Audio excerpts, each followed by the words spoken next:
Hello dear students, good morning. Students, in this lecture, we have start a new unit number 3, Bryophytes. Okay, in earlier lecture, we have completed our second unit. Unit is a fungi, right? So now in this lecture, we have discussed about the general characteristics of Bryophytes. આપણે ગ્રાફાઇટ્સ ચાલુ કરવું હોય તો એની પહેલા આપણે થોડા ઘણા એના જનરલ કેરેક્ટરિસ્ટિક્સ પણ જોવા પડશે કે બ્રાયોફાઇટ્સ છે એ આલ્ગે અને ફંજાઈ કરતા કઈ રીતે અલગ પડે છે, right? So bryophytes that means દ્વિઅંગી.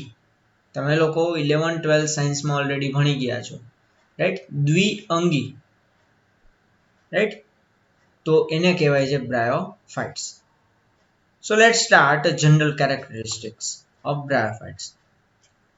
So first of all, bryophyte is derived in a Greek language. Bryon that means a moss and the phyton that means a plant. And bryophyte is a group of the simplest and the primitive non-vascular ambrophytes. Algae, fungi and the bryophytes. These three divisions in a plant kingdom, right? But these three divisions is a primitives group of the plants, and these all are the non-vascular plants. But here this bryophyte is a non-vascular plant. That's right, but this is a embryophytes. That means in a bryophyte embryo is formed compared to algae and the fungi. In algae and the fungi, no any embryo formations, right? But here, embryo is formed, right? And bryophytes including the liverworts, hornworts, and mosses. These all are the subdivisions in the bryophytes. આપણે આગળ જોવાના જ છીએ લીવરવર્ટ્સ, હોર્નવર્ટ્સ અને મોસિસ એટલે શું. Actually બ્રાયોફાઇટ્સના પાછા સબ division છે, રાઈટ? તો એ આપણે જોવાના જ છીએ, તો ત્યારે આપણે એના ઉપર સ્ટડી કરશું ડિટેલ્સમાં. So the bryophyte was first introduced by the Braun in 1864. પહેલી વખત ડિસ્ક્રાઇબ જો કોઈએ કર્યું હોય તો કોણ હતું? બ્રાઉન ભાઈ, રાઈટ? એને કર્યું હતું 1864 ની અંદર. Recently, Krum in 2001 introduced the structural diversity of the bryophytes. કે બ્રાયોફાઇટ્સ ની અંદર ઘણી બધા સ્ટ્રક્ચરલ્સ છે એ આપણને જોવા મળે છે, different types of structure, different types of the diversity. તો એના આધારે ક્રુમે 2001 ની અંદર એક નવી પાછી એક ડાયવર્સિટી એને ઊભી કરી, અને એ જે ડાયવર્સિટી એને આપી હતી એ સ્ટ્રક્ચરના બેઝડ ઉપર એને ડાયવર્સિટી નું ક્લાસિફાય કરેલું છે. This plant occupy a positions intermediate between the green thallophytes and the pteridophytes. હવે એકચ્યુઅલી પ્લાન્ટની અંદર બે પ્રકારના પ્લાન્ટ્સ હોય છે. આપણે સ્ટાર્ટિંગમાં વાત કરી છે lower plants and the higher plants, right? Algae, fungi and the bryophytes, the three category is including in the lower plants.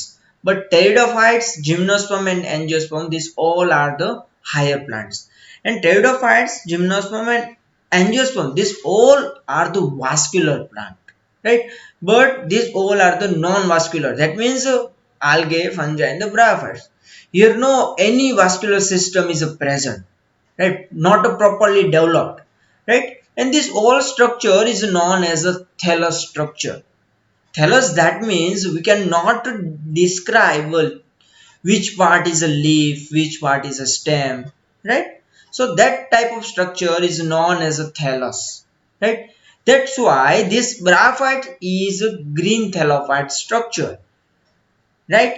And બે વચ્ચેની કડી છે એવું આપણે કહી શકીએ, કારણ કે some plant having a leafy like structure like ફિનારી આપણે આગળ જોશું કે બ્રાયોફાઇટની અંદર તમને આમ તમે એને ઓબ્ઝર્વ કરો ને તો તમને કેવું લાગે કે કોઈ પ્લાન્ટ હોય હાયર પ્લાન્ટ હોય ને એના જેવો તમને દેખાતો હોય લીફી સ્ટ્રક્ચર જોવા મળતું હોય તો એવા સ્ટ્રક્ચર છે એકચ્યુઅલી ટેરિડોફાઇટ્સની અંદર જોવા મળતા હોય છે ટેરિડોફાઇટ્સ એટલે બ્રાયોફાઇટ્સ પછીની કોઈ જનરેશન પ્લાન્ટ્સની અંદર જોવા મળતી હોય તો એ કઈ છે ટેરિડોફાઇટ્સ એટલે એને બેની વચ્ચેની આને એક કડી આપેલી છે બરોબર બેની વચ્ચેની પોઝિશન છે એટલે કે આલ્ગે અને ટેરિડોફાઇટ બેની વચ્ચે આવશે ફંજાઈ ઇઝ ઓલ્સો ડિફરન્ટ રાઈટ આનાથી તો એ આખે આખું ડિફરન્ટ જ છે એટલે આની યારે ક્યાંય કમ્પેર એને કરવાની થતું નથી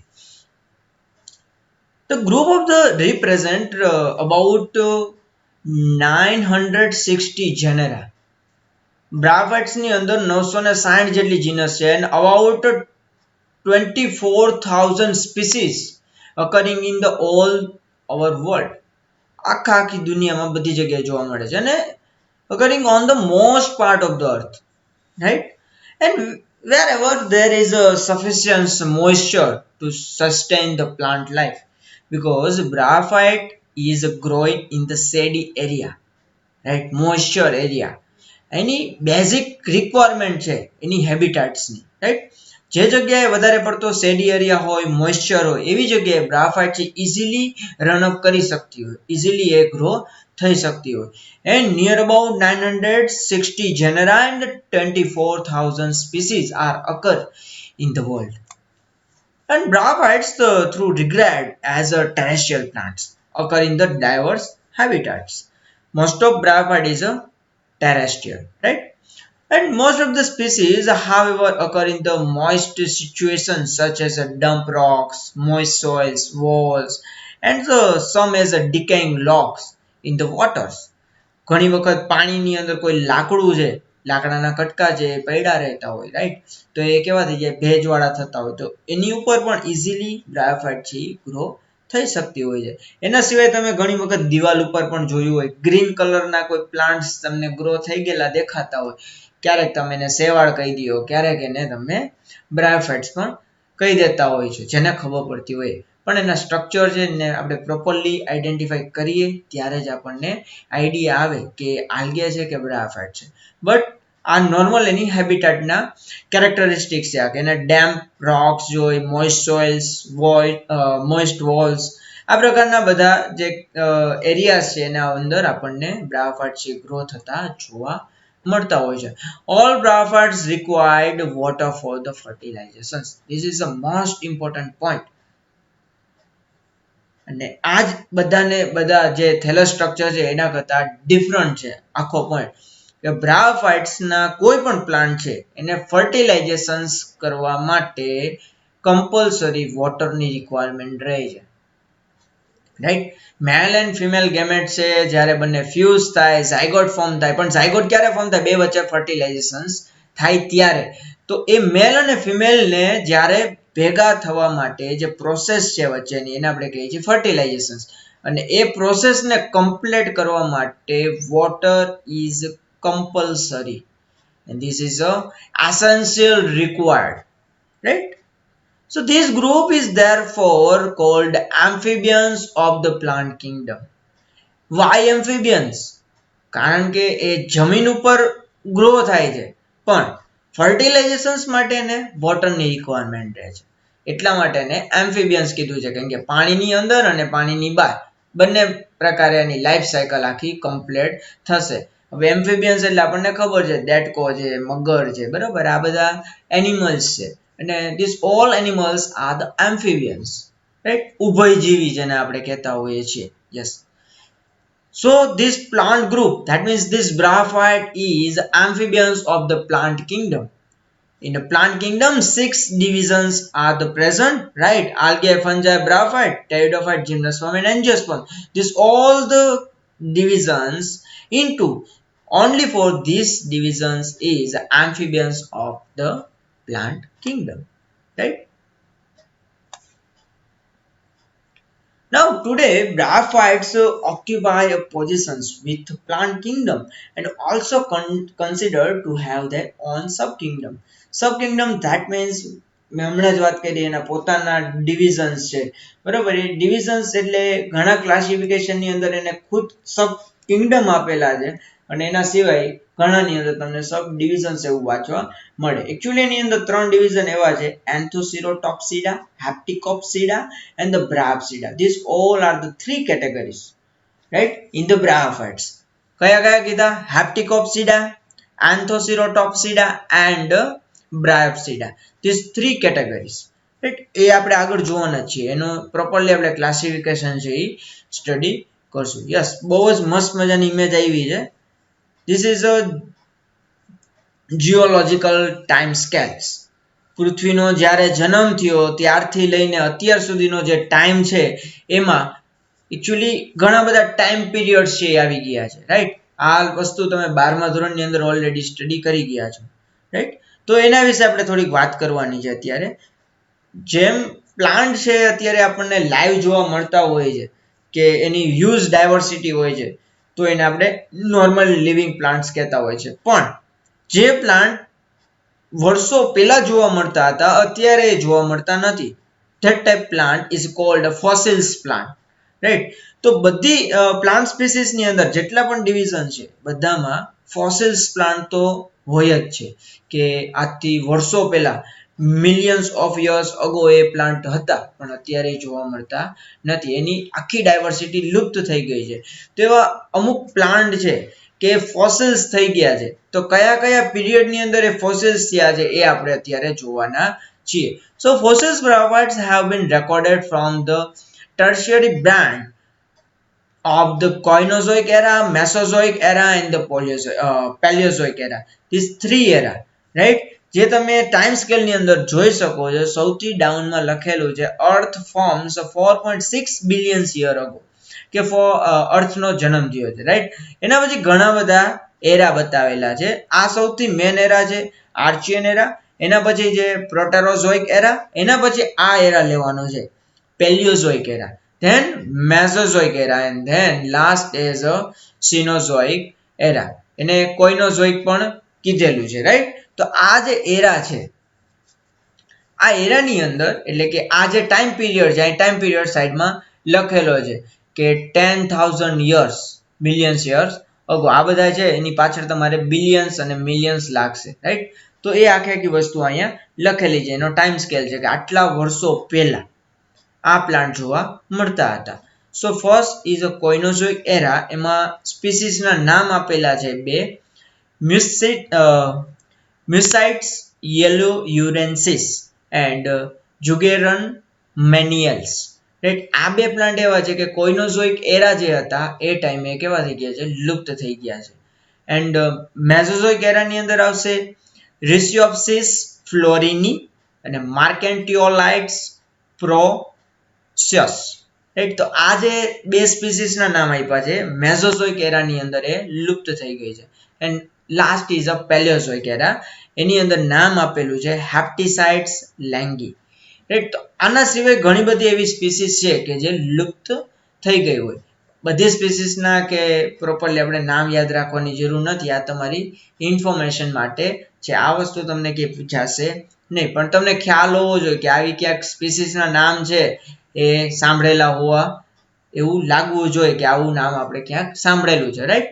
આ એરા વિશે આપણને ખબર હોવી જોઈએ, કોઇનોઝોઇક એરા, મેસોઝોઇક એરા એન્ડ પેલિયોઝોઇક એરા, બરોબર. આ એરા છે ક્યાંક ને ક્યાંક તમને ભટકાશે, તો આ વસ્તુની આપણને ખબર હોવી જોઈએ. તો ફોસિલ્સ બ્રાયોફાઇટ્સ છે એ આ ટાઈમમાં મતલબ થઈ ગયા છે કે એ પ્લાન્ટ એ ટાઈમમાં જોવા મળતા હતા પણ પછી જોવા મળ્યા નથી. તો એ બધા પ્લાન્ટ્સના મેં અમુક ડાયાગ્રામ જે છે એ ગોતેલા છે, તો એ તમે અહીંયા જોઈ શકો છો. ફર્સ્ટ ઇમેજ છે એ હજી તમને હાથમાં ગ્રીનિશ દેખાય છે, પણ એના સિવાયની જેટલી ઇમેજ છે એ બધી ફોસિલ્સ છે. એટલે કે ફોસિલ્સ એટલે કે એને કોઈક વસ્તુ ઉપરથી એને એની છાપ છે આપણે ઉઠાવીને જોઈ લઈએ. આ પથ્થર ઉપર આ પ્લાન્ટ છે એ દેખાય છે, રાઈટ. આ બધામાં આપણે જોઈ શકીએ છીએ કે પથ્થર ઉપર એ પ્લાન્ટ છે એ એમાં છપાઈ ગયો હોય, રાઈટ.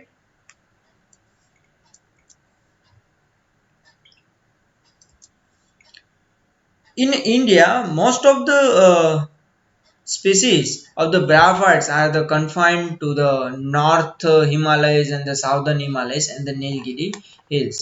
અહીંયા સૌથી વધારે પ્રમાણમાં જોવા મળે છે. But few species of the like Rixia, Markensia and the Funaria are also occur in the plain of the South India. આખે આખું South India આવી ગયું, right? And otherwise there are other areas in the is Rajasthan, Madhya Pradesh, Uttar Pradesh and also Gujarat.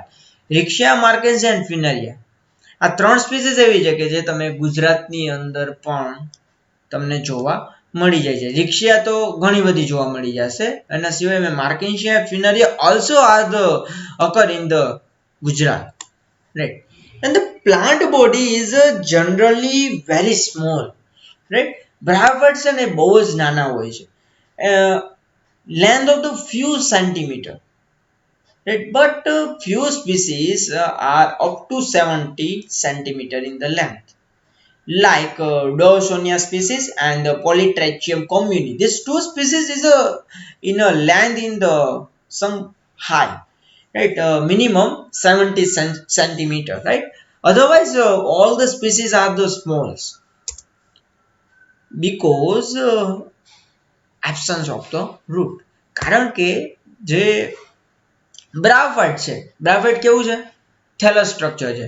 થેલસ that means we cannot describe in the root, stems and the leaves. So here root are the absolutely absent. Route છે એ જ mechanically strength આપે કોઈ પણ પ્લાન્ટ્સને support કરવા માટે. હવે આની અંદર એવા રૂટ્સ છે એવું કોઈ ડેવલપમેન્ટ હોતું નથી. એના કારણે બ્રાયોફાઇટ્સની જે હાઇટ હોય છે કેવી હશે? લો હશે, રાઈટ? એના સિવાય એની અંદર કોઈ વાસ્ક્યુલર સિસ્ટમ નથી. Vascular system that means vascular bundle, xylem and the phloems. These two complex tissue are the combined and make up this vascular bundle. And this two tissue is a conducting tissue કે જે આખા plants ને nutrition થી લઈને food, voters આ બધી વસ્તુ એક જગ્યાએથી બીજી જગ્યાએ સપ્લાય કરવાનું કામ કરે છે. Upward to downward, downward to upward, right?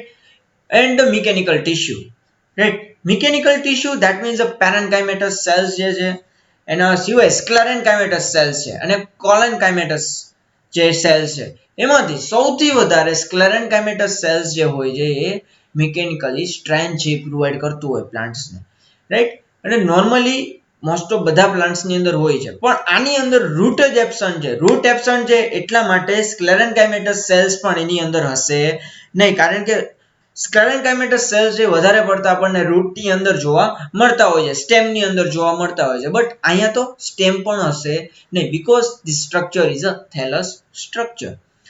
That's why this bryophyte is in a height is a very small. Height ની વાત કરીએ, લેન્થ ની વાત કરીએ તો કેવું હશે? એ નાના હશે. Bryophyte is also photosynthetic plant.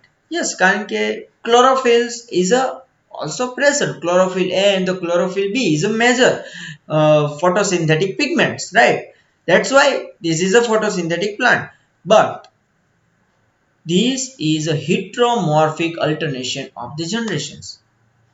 આની અંદર આપણે clearly heteromorphic alternation of generation જોઈ શકીએ. What is a heteromorphic alternation? That means in all the life cycles in two generations are the involved. આખી લાઈફ સાયકલ્સની અંદર પ્લાન્ટ છે જ્યારથી નાનો હોય ત્યારથી મોટો થાય અને એમાંથી પાછો બીજો પ્લાન્ટ બને, આખી લાઈફ સાયકલની અંદર બે જનરેશન એની અંદર જોવા મળતી હોય છે. એને આપણે કહીએ છીએ હિટ્રોમોર્ફિક અલ્ટરનેશન ઓફ ધ જનરેશન. આ વસ્તુ આલ્ગે અને ફંજાઈની અંદર જોવા મળતી નથી. એમાં આપણે પ્રોપરલી ક્લિયરલી આપણે એને આઈડેન્ટિફાઈ ના કરી શકીએ કે which generation is gametophytic generations and which generation is sporophytic generations, right? આપણે આલ્ગેની અંદર જોયું છે, એમાં ક્યાંક લખેલું આવેલું હતું કે ગેમેટોફાઇટિક જનરેશન, સ્પોરોફાઇટિક જનરેશન, અને આપણે આના વિશે વાત પણ કરી લીધી છે.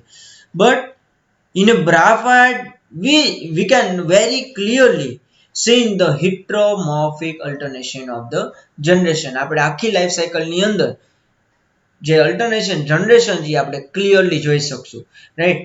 કઈ અલ્ટરનેશન જનરેશન હશે? બે, ગેમેટોફાઇટિક and સ્પોરોફાઇટિક. gametophyte. The life cycle of the bryophyte is distinctly differentiated into two phases, gametophyte phase and the sporophytic phase. Right, હવે થોડીક ઇમેજની આપણે વાત કરીએ કે જે મેં વાત કરી રિક્શિયા છે એ કોમનલી બધી જગ્યાએ જોવા મળે છે. એના પછી માર્કેન્સિયાની ઇમેજ તમે જોઈ શકો છો, ફ્યુનારિયા છે એ પણ તમે જોઈ શકો છો. આ ત્રણ એવી સ્પીસીસ છે ઓલ ઓવર ધ ગુજરાતમાં એ આપણને જોવા મળે છે, રાઈટ. પણ એના સિવાયની બે સ્પીસીસ જે આવી છે, Dawsonia and the Polytrichium commune. This species is in a length is a minimum 70 centimeters. Sorry, maximum 70 centimeters. Right? એનાથી મોટું ના હોય, 70 centimeters સુધી એની length હોઈ શકે છે.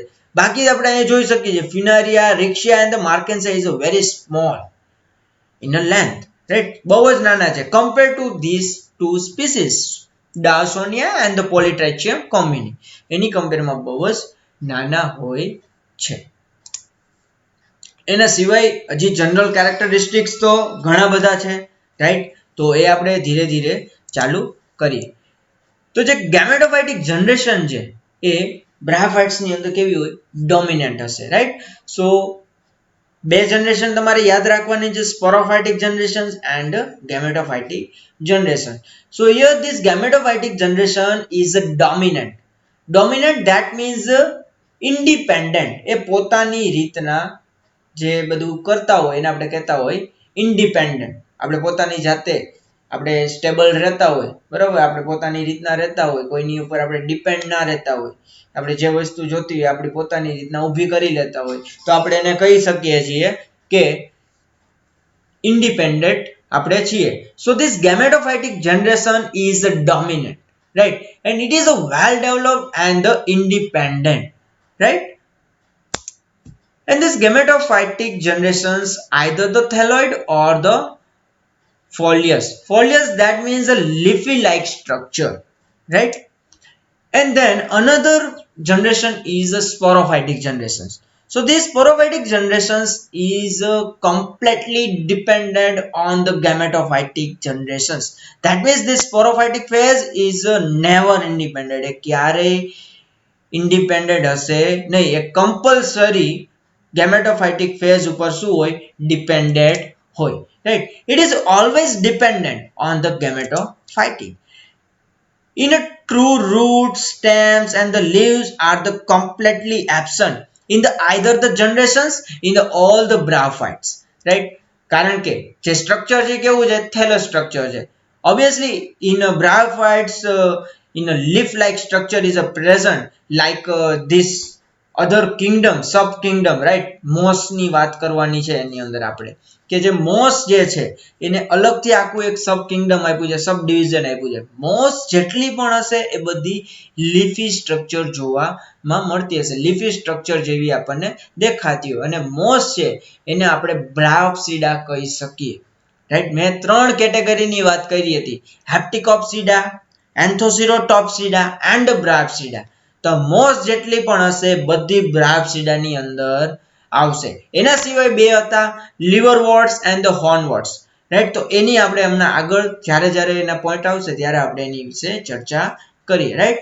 તો એ વાત કરવાની છે કે નોર્મલી લીફ હોય એની ઉપર ક્યુટિકલ્સ નું લેયર છે આપણને જોવા મળતું હોય છે. સ્ટોમાટા છે also are the present, but in this case cuticles and the stomata are also absent, right.